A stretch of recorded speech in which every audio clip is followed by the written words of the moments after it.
तो electric field intensity due to a point charge, सबसे पहले में हम लोग इसका स्केलर फॉर्मूला देख रहे हैं, ठीक है।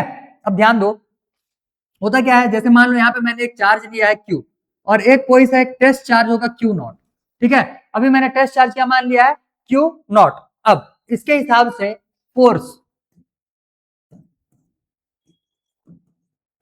इक्वल टू क्या होता है, K Q Q naught divide by, मान लो कि इन दोनों के बीच का डिस्टेंस जो है वो है R, तब के केस में K Q Q naught divide by ये हो जाएगा R स्क्वायर। ये समझ में आ गया पीछे हिसाब से।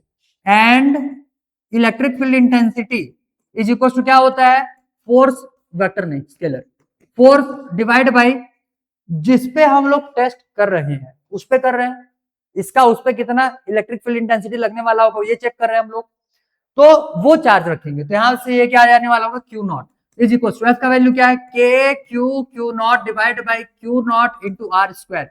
Q नॉट कैंसिल हो जाएगा और फाइनली E का जो वैल्यू आएगा तुम्हारा यहाँ पे K Q divide by R square.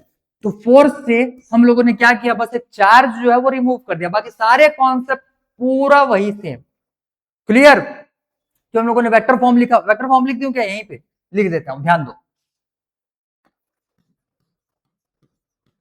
Vector form में इसको लिखने के लिए करेंगे क्या, E is equal vector E is equal to क्या हो जाएगा, वेक्टर F डिवाइड बाई यहां से आ जाएगा वेक्टर ऑफ, क्या है कुछ है क्या, नहीं, Q नॉट। क्लियर। अब वेक्टर F अगर लिखना होगा तो वेक्टर F पहले लिख लो, एंड करके मैं बाजू में लिख दे रहा हूं, and vector F equal to यहां से क्या आ जाएगा, ये K Q naught divide by R square, और यहां से आ जाएगा, सिर्फ R का कैप लगा लो क्योंकि यहां से तो हम लोग को दोनों डायरेक्शन देखना नहीं है, बस इसी का एक ही डायरेक्शन देखना है, तो उसको सिर्फ R का कैप लगा लिए, ठीक है। बस लिख लो यहीं पे क्या आ जाएगा, ये K Q naught divide by Q not R square, और यहां पे आ जाएगा R कैप, मतलब ये हो जाएगा K Q divide by R square, और यहां से आ जाएगा R का कैप। क्लियर, आ गया होगा ये समझ में, ठीक है। लिखो, अब एक्सपेंड करके लिखना होगा तो लिख सकते हो, हालांकि इसको नहीं लिखने का रिक्वायरमेंट होता वैसे। चलो इतने को छापो जल्दी, ये वेक्टर फॉर्म हो गया, ठीक है। वेक्टर फॉर्म में ये क्या आ जाएगा, vector E equals to K Q divide by R square, और यहां पे आ जाएगा R।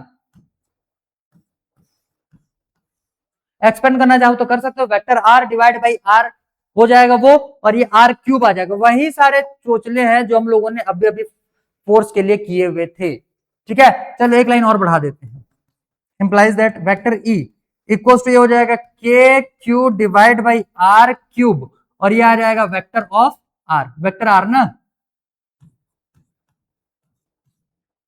वेक्टर R, ये हो जाएगा इसका एक और, ठीक। चलो भाई, तो ये है बेसिकली तुम्हारा इलेक्ट्रिक फील्ड इंटेंसिटी को लेकर के, इतने में कोई डाउट नहीं होना चाहिए।